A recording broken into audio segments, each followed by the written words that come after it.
Salam, hər vaxtınız xeyir olsun. Bugün avqust ayının 22-si, saatlarımız onu göstərir. TNS TV-də xəbər saatıdır. Sizinlə mənəm Hürü Əliyeva.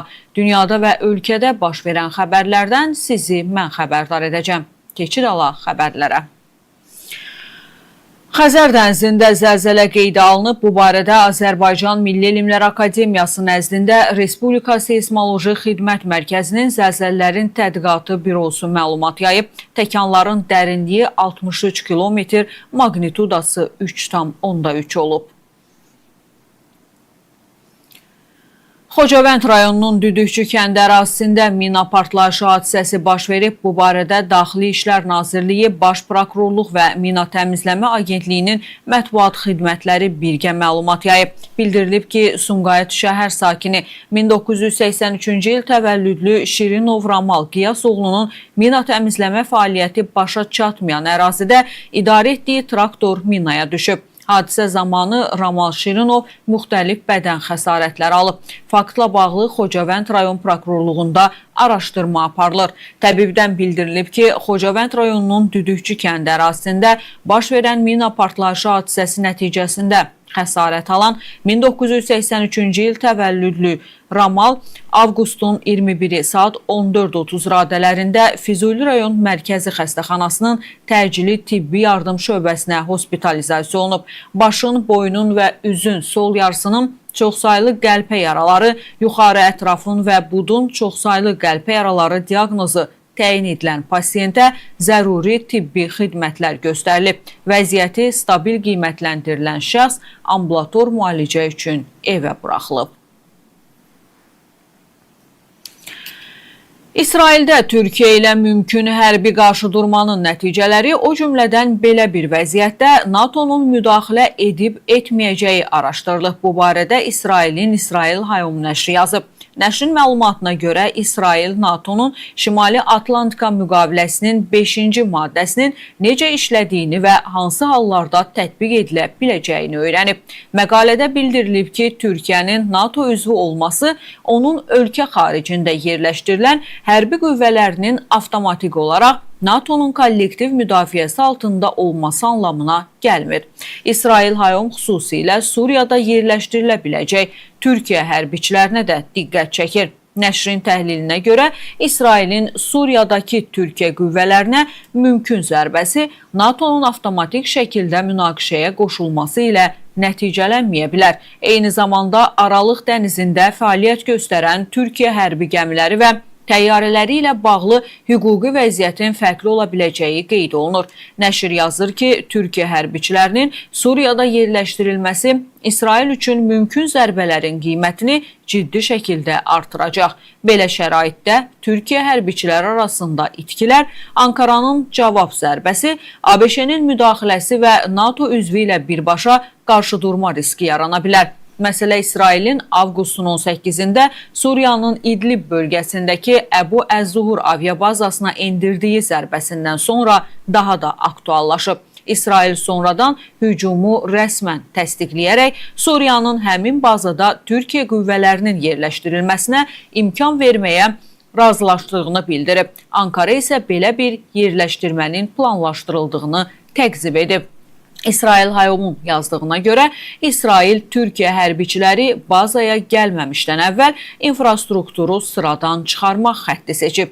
Nəşr hesab edir ki, Türkiyə qüvvələrinin bölgəyə yerləşdirilməsindən sonra hər hansı yeni zərbə Ankara ilə birbaşa hərbi qarşıdurma riskini kəskin şəkildə yüksəldə bilər.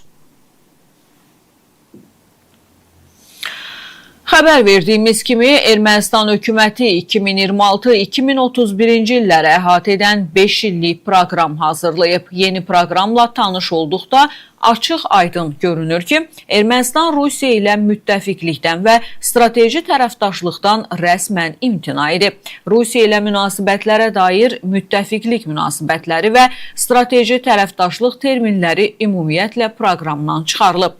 Əvəzində Rusiya ilə münasibətlərin transformasiyası kimi söz birləşməsi əlavə edilib.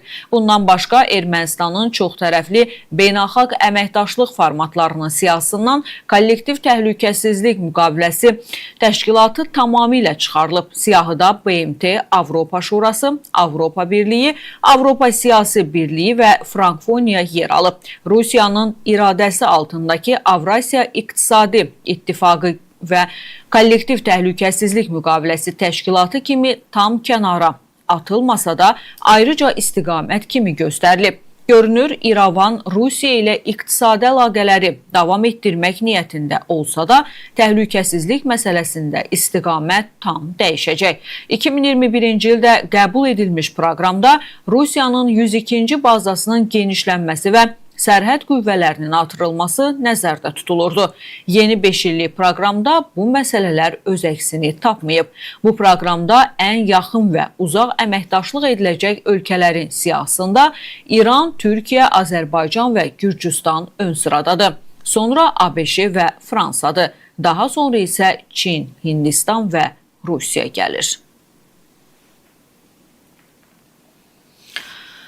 ABŞ prezidenti Donald Trump Hörmüz boğazını Amerika ərazisi hesab etdiyini bildirib. Cənubi Karolina ştatında tərəfdarları qarşısında çıxış edən Ağ Ev rəhbəri Vaşinqtonun Tehranla sövdələşmə istəyib istəməməsinə şübhə ilə yanaşıb. Onlar sövdələşmə bağlamağı çox istəyirlər. Biz heç bunu istəyib istəmədiyimizi də bilmirik. Çünki mən hazırda Hörmüz boğazını Amerika ərazisi hesab edirəm. Bu Amerika ərazisidir deyə Trump iddia edib.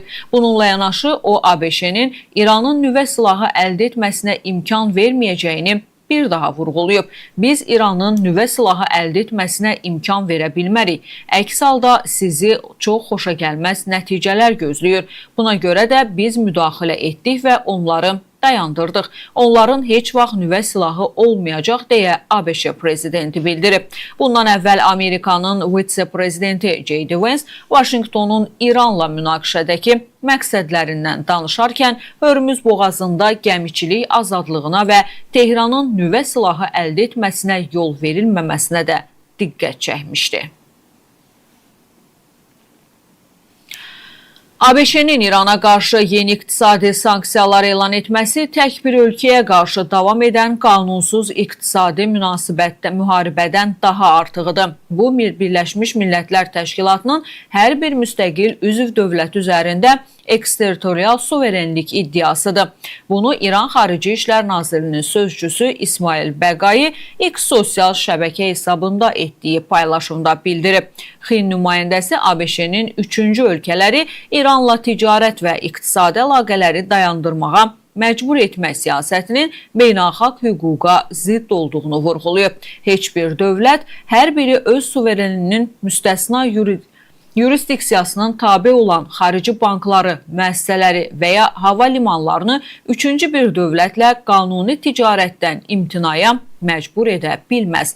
Bu cür ikincili sanksiyaların beynəlxalq hüquqda heç bir əsası yoxdur. Suveren bir dövləti öz qanuni siyasət seçimlərini dəyişdirməyə məcbur etmək üçün nəzərdə tutulmuş iqtisadi məcburiyyət açıq-aşkar beynəlxalq hüquqa zidd əməl təşkil edir. Daha əvvəl ABŞ Maliyyə Naziri Scott Bessent İranla istənilən biznes əməliyyatının hökumətin ciddi təzyiqi ilə qarşılaşacağını açıqlayıb. ABŞ prezidenti Donald Trump bildirib ki, İran ciddi iqtisadi təzyiq altında son dərəcə çətin vəziyyətdədir. Lakin Tehranda hələlik sövdələşmənin doğru şərtləri ilə bağlı razılaşmağa hazır deyirlər. Amerika lideri Vaşinqton yaxınlığındakı Andrews hərbi bazasında jurnalistlərin suallarını cavablandırarkən İranın demək olar ki, maliyyə resurslarının olmadığını iddia edib. Həmçinin silahlı qüvvələrin və polis maliyyələşdirilməsi ilə bağlı problemlərin olduğunu da dilə gətirib. Onların pulu yoxdur, donanması yoxdur, hərbi hava qüvvələri yoxdur. Onlar öz əskərlərinə pul ödəmirlər, polisə pul ödəmirlər. Onlarda inflyasiya 350%'dir. Biz sadəcə hadisələrin inkişafını izləyəcəyik. Əgər blokadaya baxsanız, biz Hörmüz boğazı da daxil olmaqla bütün regiona tam nəzarət edirik deyə Trump bildirib. O həmçinin qeyd edib ki, İran ABŞ ilə razılaşma bağlamaq istəyərdi. Lakin hələlik Tehranda doğru sövdələşməyə belə hazır deyirlər. Daha əvvəl ABŞ vitse-prezidenti J.D. Vance telekanala müsahibəsində bildirib ki, Vaşinqton üçün Tehranın iqtisadi təzyiq kampaniyasına nə qədər müddət tab gətirə biləcəyini proqnozlaşdırmaq çətindir. İran parlamentinin spikeri Məhəmməd Bakir Qalibov Hörmüz boğazından keçərkən gəmilərinə məhdudiyyətlər tətbiq edilən dövlətlərin siyahısından İraqın çıxarılmasının mümkünlüyü ilə bağlı İslam Respublikasının ali rəhbərliyi ilə məsləhətləşmələr aparmaq niyyətindədir. Al-Markəziyyə nəşrinə istinadən verilən məlumata görə bu barədə İraq parlamentinin sədri Heybət Əl-Həlbusi bildirib. İran parlamentinin sədri Qalibov Hörmüz boğazında İraq neft tankerlərinə tətbiq edilən məhdudiyyətlərin aradan qaldırılması məsələsini İranın ali rəhbərliyi qarşısında qaldırmağa hazır olduğunu bildirib deyə Əl-Həlbusi deyib. Daha əvvəl məlum olmuşdu ki, Bağdadda Qalibov ilə görüş zamanı İraq parlamentinin rəhbəri Hörmüz boğazı vasitəsilə neftin nəqli ilə bağlı məsələlərdə İraqa xüsusi status verilməsi xahişi ilə İran tərəfinə müraciət edib. Omanın Xarici İşlər Naziri Bədil Əl-Busaidi ilə İranlı həmkarı Abbas Əraqçı arasında baş tutan telefon danışığında regional məsələlər və Hörmüz boğazındakı gəmiçiliklə bağlı vəziyyət müzakirə edilib. Bu barədə Omanın Xarici Siyasət İdarəsinin mətbuat xidmətindən bildirilib. Məlumata görə tərəflər Hörmüzdən gəmilərin sərbəst keçidinin bərpası və zəmanət altına alınmasına, habelə regionda təhlükəsizlik və sabitliyin möhkəmləndirilməsinə yönəlmiş praktiki razılaşmaların işlənib hazırlanması məqsədi ilə məsləhətləşmə xarakterli qarşılıqlı fəaliyyətin davam etdirilməsinin zəruriliyinə diqqət çəkiblər. Diplomatlar həmçinin yaxın şərqdəki cari məsələlər kontekstində siyasi dialoqun və danışıqlar prosesinin bərpasına kömək edəcək şəraitin formalaşdırılması imkanlarını müzakirə ediblər. Daha əvvəl Amerikanın The Wall Street Journal qəzeti ABŞ prezidenti Donald Trump'ın İranla nüvə məsələsinə dair sazişin bağlanmasındakı çətinliklərdə günahkarları tapmağa çalışaraq Omanı zərbələr endirməklə hədələdiyi barədə iddia irəli sürmüşdü. ABŞ Maliyyə Nazirliyi Venezuelaya qarşı məhdudlaşdırıcı tədbirləri yumuşaldaraq Amerika şirkətlərinə bu Cənubi Amerika ölkəsinin telekommunikasiya sahəsi üçün avadanlıq, texnologiya və xidmətlərin tədarükünü həyata keçirmək, eləcə də həmin sektora sərmayə qoyuluşu barədə danışıqlar aparmaq imkanı verib. Bunu Xarici Aktivlərə Nəzarət İdarəsinin verdiyi lisenziyaların məzmunu da təsdiqləyir. Venezuelaya qarşı sanksiyalar haqqında əsasnamə ilə qadağan edilən bütün transaksiyalara, o cümlədən Venezuela hökumətinin, eləcə də ABŞ-dən və ya ABŞ şəxsləri tərəfindən Venezuelada telekommunikasiya sistemlərinin quraşdırılması, onlara xidmət göstərilməsi, modernləşdirilməsi, təmiri, istismarı və ya dəstəklənməsi üçün malların, texnologiyaların, proqram təminatının və ya xidmətlərin təqdim edilməsi ilə müşayiət olunan və bunun üçün zəruri olan əqdlərə icazə verilir. 61 nömrəli baş lisenziyada belə qeyd olunub. Bununla yanaşı Vaşinqton, Rusiya, Çin, İran, Şimali Koreya və Kubadan olan fiziki şəxslər və təşkilatlarla hər hansı əqdlərə və birgə müəssisələrin yaradılmasına qadağa qoyub. Həmçinin Qızıl və Venezuelanın petro-kriptovalyutası ilə əməliyyatlar icazə verilən hesablaşma formalarından xaric edilib.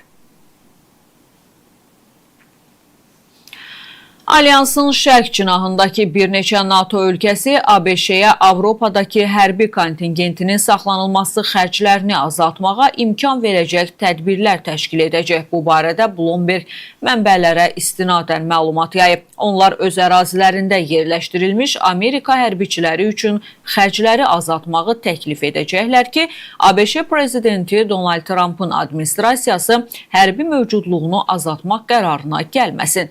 Qeyd olunub ki, bu təklif avqustun 27-sində Brüsseldə NATO nümayəndələrinin ABŞ Hərbi Nazirinin hərbi siyasi məsələlər üzrə müavini Elbridge Colby ilə görüşünə hazırlanır. Hazırda Avropada 80-100 minə yaxın Amerika hərbiçisi dislokasiya olunub. Onların 1/3-dən çoxu Almaniyada yerləşdirilib. ABŞ və Meksika yeni ticarət sazişinin hazırlanması prosesinə başlayır. Bu barədə ABŞ prezidenti Donald Trump bildirib. Biz həmçinin ABŞ üçün əhəmiyyətli dərəcədə daha sərfəli olacaq Meksika ilə yeni müqavilə üzərində işə başlayırıq. O, Vaşinqton ətrafındakı Andrews hərbi hava bazasında mətbuat nümayəndələri ilə söhbətində belə deyib. Bundan əvvəl Trump Vaşinqtonun Kanada ilə ticarət sahəsində əhəmiyyətli dərəcədə razılığa gəldiyini də qeyd edib. İyulun sonunda ABŞ-nin ticarət nümayəndəsi Jameson Greer bildirib ki, Ağ Ev administrasiyası istehsal güclərinin Asiya regionundan Şimali Amerika ərazisinə köçürülməsi ilə bağlı Meksika tərəfi ilə konstruktiv dialoq aparır. Daha əvvəl Trump Meksikanı artırılmış idxal tariflərinin mümkün tətbiqi barədə xəbərdar etmişdi. Amerika prezidenti buna səbəb kimi istifadəsi ABŞ sakinləri arasında kütləvi qida zəhərlənmələrinə gətirib çıxaran göyərtini göstərib. Versiyalardan birinə görə söz gedən məhsul Birləşmiş Ştatlara Meksika ərazisindən idxal edilmiş ola bilər.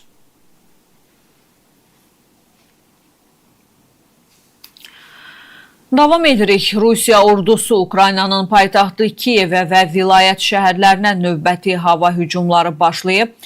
Ballistik raketlər və dronlarla həyata keçirilən hücumlar avqustun 22-si yerli vaxtda 01:10 radələrində başlayıb. Əsas hədəflər paytaxt və Kiyev vilayətinin Brovarı rayonu olub. Ukraynanın Dnepropetrovsk vilayətinin Krivoy Rog şəhərindəki ticarət mərkəzinə Rusiya pilotsuz uçuş aparatlarının endirdiyi zərbə nəticəsində azı 16 nəfər həlak olub. Bu barədə vilayət hərbi administrasiyasının rəhbəri Aleksandr Qanja özünün Telegram kanalında məlumat yayıb. Düşmən hücumu nəticəsində həlak olanların sayı artaraq 16-ya çatıb deyə o bildirib.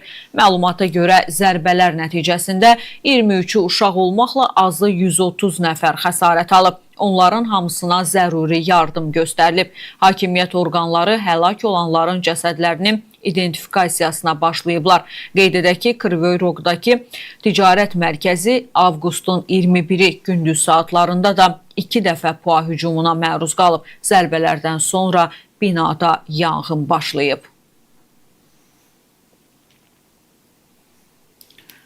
BMT Təhlükəsizlik Şurası avqustun 24-də Ukraynadakı vəziyyəti müzakirə etmək üçün toplanacaq. Bu barədə təşkilatın rəsmi saytında məlumat verilib. İclasın gündəliyində Ukraynada sülhün və təhlükəsizliyin qorunması mövzusu yer alır. İclasın təşəbbüskarları qismində Avropa ölkələri, Danimarka, Fransa, Yunanistan, Latviya və Böyük Britaniyanın daxil olduğu Y5 qrupu çıxış edəcək. Son 13 ildə ilk dəfə olaraq Rusiyanın Aralıq dənizində hərbi qüvvələri yoxdur. Bu barədə Telegraf qəzetinin məlumatında deyilir. Qərb rəsmilərinin sözlərinə görə Kremlin həddindən artıq yüklənmiş donanması xaos içindədir və əvvəllər Aralıq dənizində dislokasiya edilmiş gəmilər Rusiya prezidenti Vladimir Putinin sanksiyalarından azad edilmiş neft tankerləri armadasını qorumağa cəlb edilib.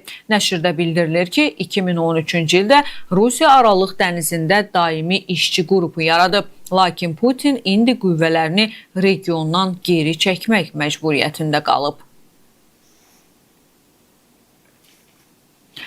Avqustun 22-sinə keçən gecə pilotsuz uçuş aparatları ilk dəfə olaraq Rusiyanın Samara vilayətində Azon şirkətinin logistika obyektinə hücum edib. Bu barədə yerli Telegram kanalları məlumat yayıb. Əvvəllər Wildberries anbarına da zərbələr endirilmişdi. Məlumata görə saat 02:47 radələrində Samara vilayətində PUA təhlükəsi rejimi elan edilib. Artıq 04:30-dan sonra sosial şəbəkələrdə yanğın və tüstü sütununun əks olunduğu videolar kütləvi şəkildə yayılıb. Bəzi kanallar isə zərbəyə məhz Azon logistika qovşağının məruz qaldığını dəqiqləşdirib. Hücumdan sonra obyektdə yanğın başlayıb. Lakin yerli hakimiyyət orqanları və şirkətin özü insidentlə bağlı hələ ki heç bir şərh verməyib. Avqustun ortalarında Ukrayna Müdafiə Nazirliyi həmin vaxta qədər Wildberries-in 10 ən böyük logistika qovşağından 7-sini sıradan çıxardığını açıqlamışdı. Adriatik dənizi sahilində Xorvatiyanın Zadar şəhəri yaxınlığında yüngül mühərrikli təyyarənin qəzaya uğraması nəticəsində 2 nəfər həlak olub. Bu barədə yerli polis məlumat yayıb. Məlumata görə təyyarə Çexiyadan havaya qalxıb. Radarlardan itən kiçik təyyarənin tapılması üzrə axtarış əməliyyatı saat 22:00 radələrində başa çatıb. Xorvatiya Dağ Xilas Etmə Xidmətinin mütəxəssisləri hava gəmisinin qalıqlarını və həlak olan 2 nəfərin cəsədini aşkar ediblər. Təyyarənin qalıqları Zadardan 60 kilometr aralıda yerləşən Paklenitsa Milli Parkının ərazisində dağlıq bölgədə aşkarlanıb. Tunis sahilləri yaxınlığında miqrantları daşıyan gəminin qəzaya uğraması nəticəsində 13 vətəndaş itkin düşüb. Bu barədə Reuters agentliyinə ölkədə miqrantların hüquqlarının müdafiəsi ilə məşğul olan təşkilat rəhbəri bildirib. Onun sözlərinə görə 2 nəfəri xilas etmək mümkün olub. Qayığın İtaliya istiqamətində hərəkət etdiyi güman olunur. Gəminin batma səbəbi açıqlanmayıb. Montenegronun Daxili İşlər Nazirliyi ölkənin ən böyük narkotik qruplaşmasının qaçaq başçısı Radoe Zvisterin saxlanılmasına gətirib çıxara biləcək məlumat üçün 500.000 avro məbləğində mükafat təyin edib. Bu barədə Montenegro Polis İdarəsinin mətbuat xidməti məlumat yayıb. Məlumata görə 42 yaşlı Zvister Interpolun qırmızı orderi ilə beynəlxalq axtarışdadır. Ona cinayətkar birliyin təşkili, narkotik vasitələrin qanunsuz dövriyyəsi, qanunsuz silah saxlama və cinayət yolu ilə əldə edilmiş gəlirlərin qanunləşdirilməsi daxil olmaqla bir sıra maddələr üzrə ittihamlar irəli sürülüb. Bu ilin iyul ayında Podgoritsa Ali Məhkəməsi Zvister barəsində qiyabi hökm çıxararaq ona 40 il müddətinə azadlıqdan məhrum etmək cəzası müəyyən edib. Almaniyada təxminən 12 milyard avro tələb edə biləcək yeni uzaq mənzilli silah arsenalı yaratmağı planlaşdırır. Bu barədə Welt Almaniya Müdafiə Nazirliyinin daxili sənədlərinə istinadən məlumat yayıb. Bildirilir ki, raketlərin ilk tədarükü 2027-ci ildə gözlənilir. Proqram 4 istiqaməti nəzərdə tutur. Onların arasında az xərcli qanadlı raketlər, Amerikanın Tomahawk raketləri, həmçinin Böyük Britaniya ilə birgə yeni yüksək dəqiqlikli uzaq mənzilli qanadlı raket və hipersəsli planlaşdırıcı döyüş bloku layihələri də var. Qanadlı raketlər 2027-ci ildən etibarən onların əldə edilməsi planlaşdırılır. Nəzərdən keçirilən variantlar arasında Anthem, Ukraynanın Bars və Flamingo raketləri də var.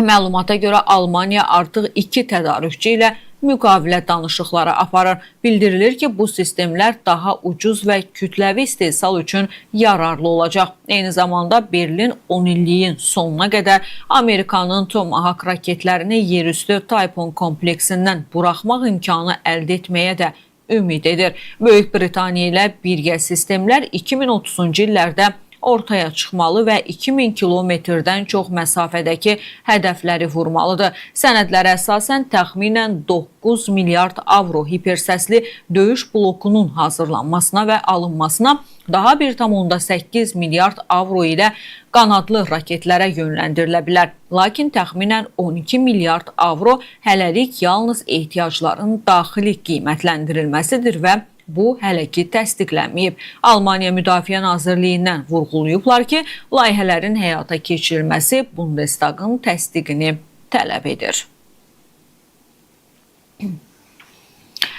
Liviyanın şimal-qərbindəki Misurat şəhərində hərbi birləşmələrdən birinin silah anbarında güclü partlayış baş verib. Bu barədə yerli Alvasat portalı məlumat yayıb. Məlumata görə raketlər və döyüş sursatları cənubdakı Əl-Giran rayonunda yerləşən anbarın ərazisi ətrafında müxtəlif istiqamətlərə səpələnib. Hazırda insidentin mümkün səbəbləri və zərər çəkənlər barədə məlumat yoxdur. Nəşrin bildirdiyinə görə anbar Misuratın Əl-İsrar briqadasının sərəncamında olub. Döyüş sursatlarının ətrafa səpələnməyə davam etməsi təhlükəsinə görə ehtiyat tədbiri olaraq yaxınlıqdakı yol nəqliyyatın hərəkəti üçün bağlanıb. Ərazidə hadisənin nəticələrinin aradan qaldırılması və anbara bitişik ərazidə təhlükəsizliyin təmin edilməsi üzrə tədbirlər həyata keçirilir.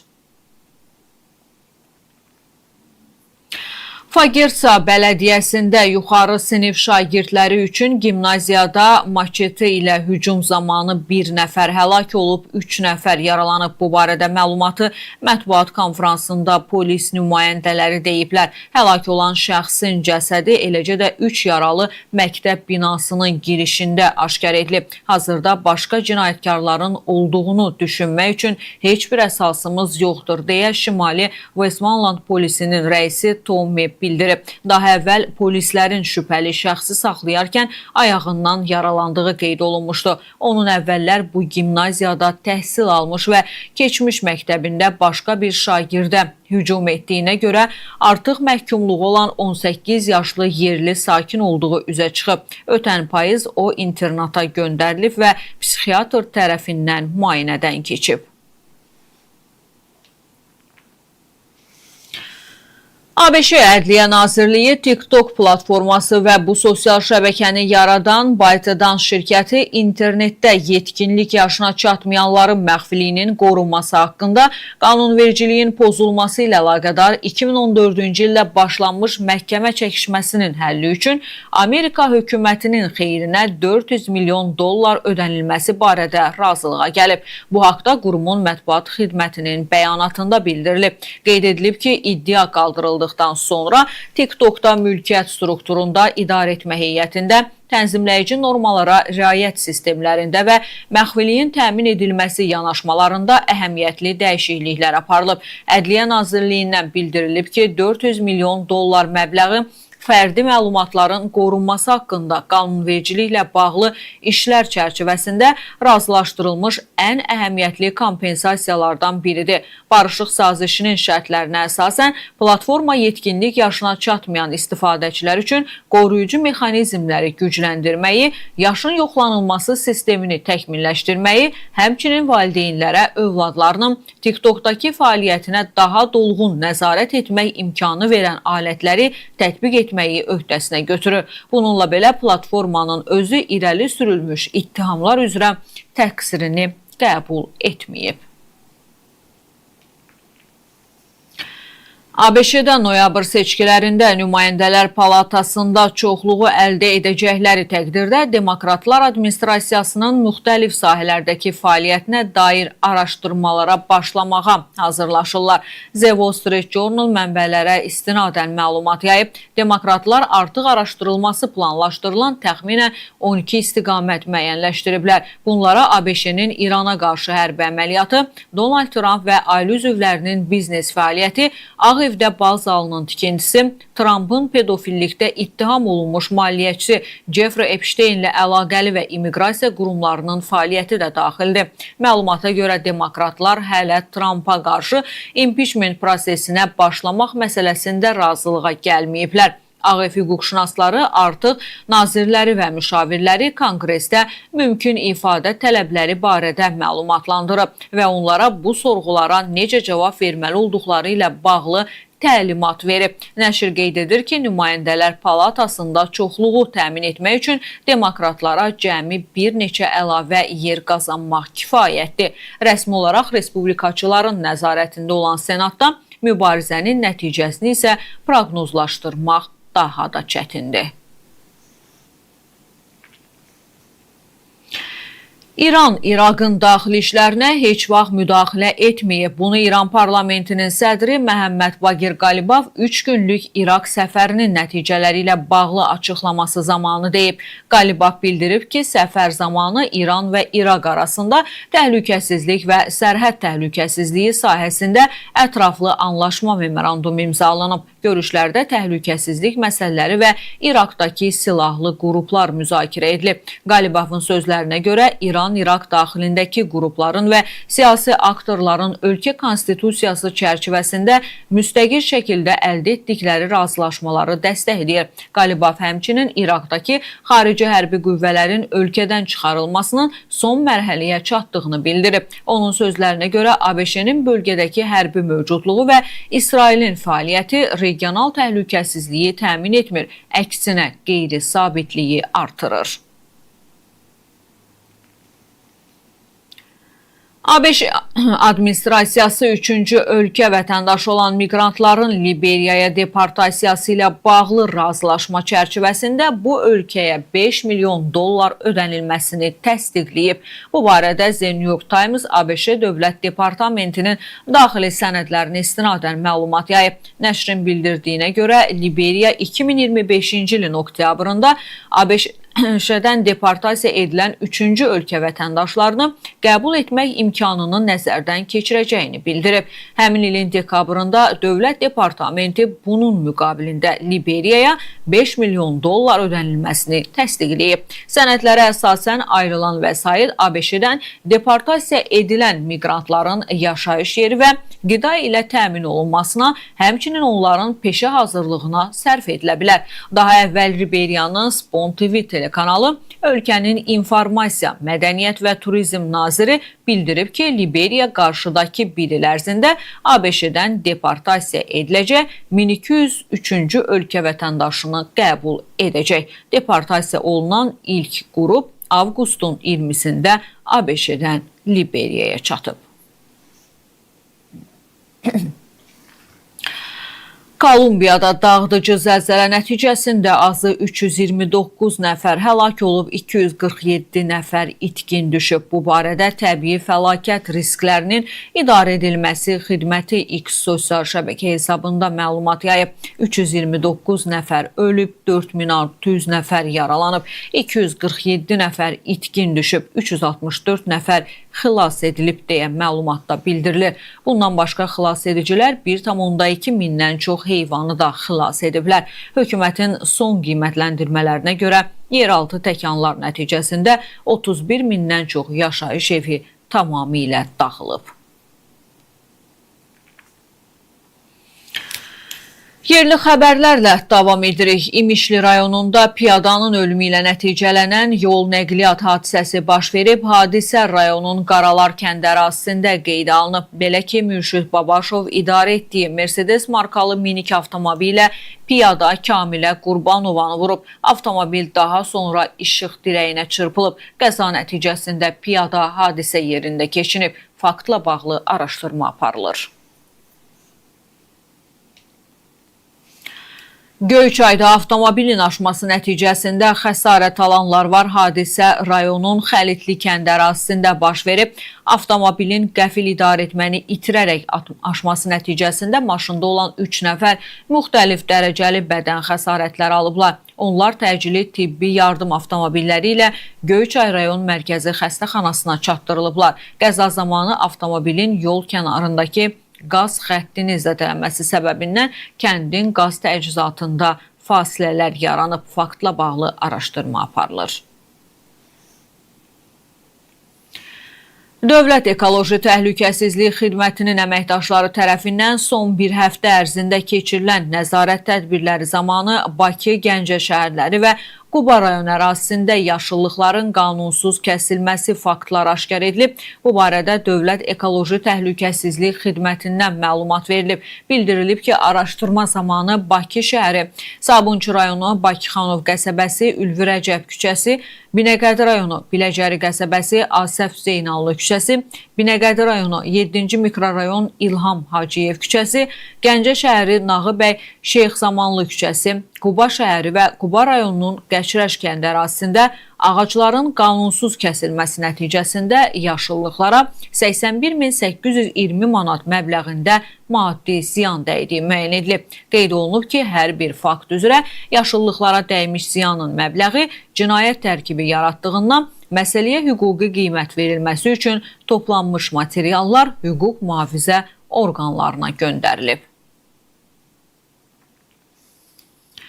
Gəncə şəhərində 49 yaşlı qadın qətlə yetirilib. Hadisə Kəlbəcər rayonundan olan məcburi köçkünlərin məskunlaşdığı Yeni Qəsəbə adlanan ərazidə baş verib. 49 yaşlı Qərənfil Muxtarova evində boğularaq öldürülüb. İlkin ehtimala görə qadının qətlində onun oğlu 2002-ci il təvəllüdlü Elgün Mirzəyev şübhəli bilinir. Hadisə yerinə polis və prokurorluq əməkdaşları cəlb olunub. Faktla bağlı Kəlbəcər rayon prokurorluğunda araşdırma aparılır. Təbib tərəfindən təsdiq edilmiş immunizasiya üzrə tədbirlər planı çərçivəsində ölkə üzrə 1-15 avqust tarixlərində 11.504 uşağa ümumilikdə 15.893 peyvənd tətbiq olunub. Təbibdən bildirilib ki, plan çərçivəsində ilkin səhiyyə müəssisələrində uşaqların immunizasiya statusunun qiymətləndirilməsi, peyvənddən kənarda qalmış və natamam immunizasiyalı uşaqların müəyyənləşdirilməsi, valideynlərin maarifləndirilməsi və uşaqların yaşına uyğun peyvəndlərlə immunizasiyasının tamamlanması istiqamətində tədbirlər həyata keçirilib. Qeyd edək ki, immunizasiya prosesinə cəlb olunan tibbi işçilərinin bilik və bacarıqlarının artırılması məqsədi ilə 15-31 iyul tarixlərində keçirilən təlimlərdə də 1435 tibbi işçisi iştirak edib.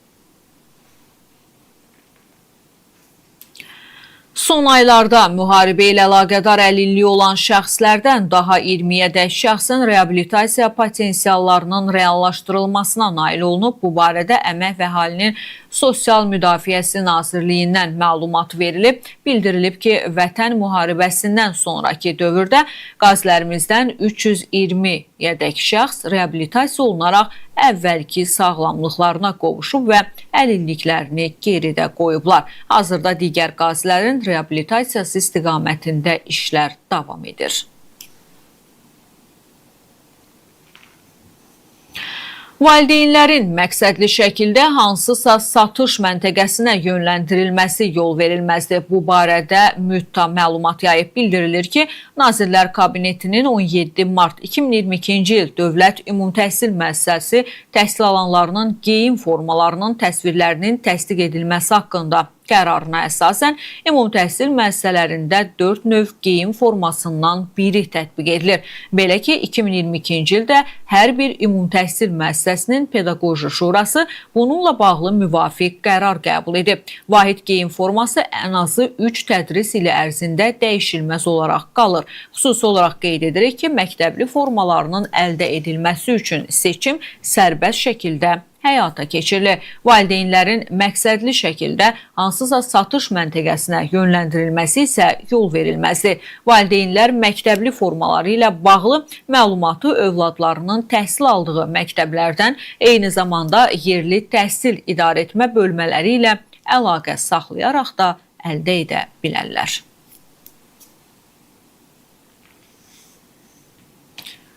Salyanda avtomobil qadını vuraraq öldürüb. Hadisə rayonun Qarabağlı küçəsində qeydə alınıb. Belə ki, avtomobil yolu keçən rayonun yolüstü kənd sakini 1994-cü il təvəllüdlü Əsgərov Sahil Zəfəroğlunu vurub. Piyada aldığı xəsarətlərdən hadisə yerində keçinib. Faktla bağlı araşdırma aparılır.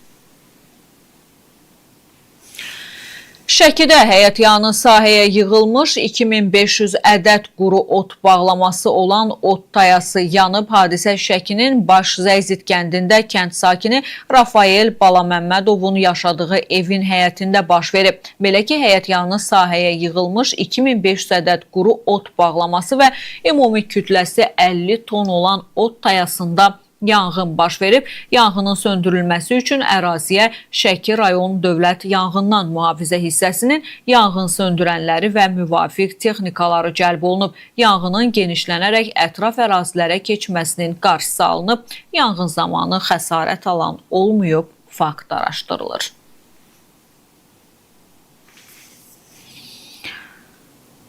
Zaqatalada Vaz 21099 markalı avtomobil ağaca çırpılıb, sürücü sükan arxasında yanaraq ölüb. Hadisə gecə saat 2 radələrində Qax-Zaqatala avtomobil yolunun Zaqatalanın Yeni Suvagil kəndinin girişindən keçən hissəsində baş verib. Belə ki, Əfqan Əfəndioğlu Mülkümovun idarə etdiyi minik avtomobili hərəkətdə olarkən qəflətən idarə etməni itirib və bu zaman avtomobil yol kənarındakı ağaca çırpılıb. Qəzadan sonra avtomobil yanmağa başlayıb. Sürücü Əfqan Mülkümov sükan arxasında qəza zamanı aldığı ağır xəsarətlərdən və avtomobildə baş verən yanğından yanaraq ölüb. Avtomobil Zaqatala rayon Dövlət Yanğından Mühafizə hissəsinin yanğın söndürənləri tərəfindən söndürülüb.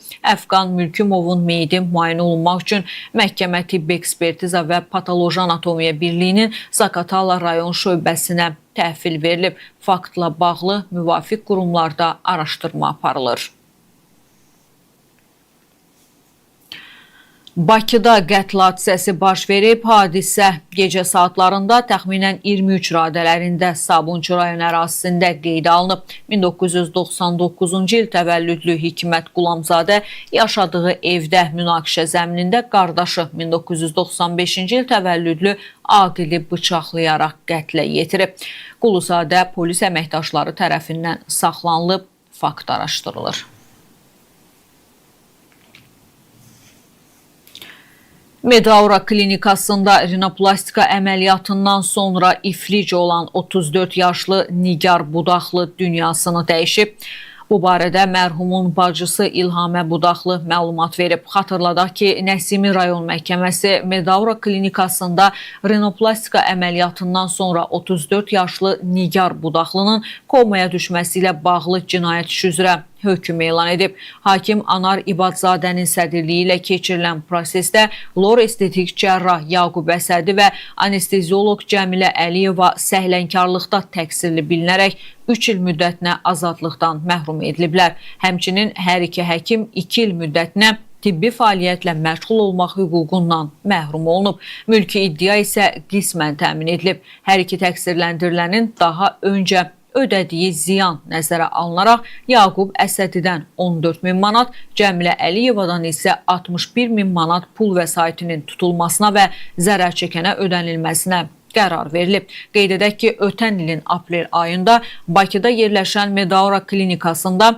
rinoplastika əməliyyatı olunan 34 yaşlı Nigar Budaqlı komaya düşüb. İttihama görə o sağlamlığını itirib və yataq vəziyyətində idi. Hadisədən sonra Nigar Budaqlının anası Nəsimi rayon prokurorluğuna müraciət edib və fakt əsasında araşdırmaya başlanılıb. Cinayət işi üzrə məsuliyyətə cəlb edilən lor estetik cərrah Yaqub Əsədi və anestezioloq Cəmilə Əliyeva barəsində isə başqa yerə getməmək haqqında iltizam qəti imkan tədbirləri seçilib. Azərbaycanda bir qrup şəxsin mənzilləri təmir ediləcək. Bununla bağlı Əmək və Əhalinin Sosial Müdafiəsi Nazirliyi tərəfindən satın alma elan edilib. Satın alma Abşeron rayonunun Şəfəq qəsəbəsindəki yaşayış kompleksində yerləşən 52 binada ki, ümumilikdə 606 mənzilin cari təmir işlərini əhatə edir. Təmir işlərinə sərf olunacaq məbləğ 3 milyon 402 min manat müəyyənləşdirilib. Qeyd edək ki, işlər çərçivəsində 606 mənzil yaşayış üçün daha əlverişli vəziyyətə gətiriləcək və mövcud çatışmazlıqlar aradan qaldırılacaq. Təmir işləri mənzillərin texniki və məişət baxımından vəziyyətinin yaxşılaşdırılmasına, sakinlər üçün daha rahat yaşayış şəraitinin yaradılmasına imkan verəcək.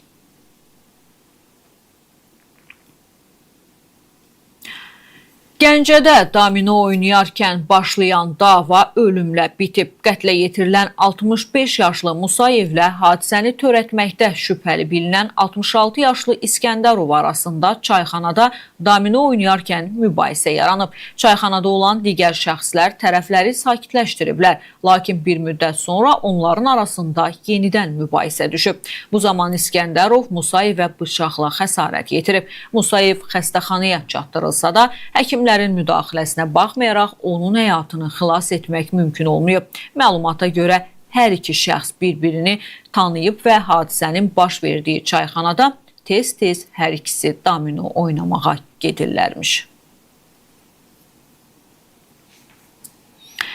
Əməkdar jurnalist Nurani vəfat etdi. Tanınmış əməkdar jurnalist Nurani Tofiqa xanım Qasımova uzun sürən xəstəlikdən sonra müalicə aldığı xəstəxanada vəfat edib. Bu barədə onun dostları sosial şəbəkədə məlumat paylaşıblar. Xatırladaq ki, 1970-ci il təvəllüdlü Tofiqa xanım Qasımova orta məktəbi qızıl medalla, Azərbaycan Tibb Universitetini isə fərqlənmə diplomu ilə bitirib.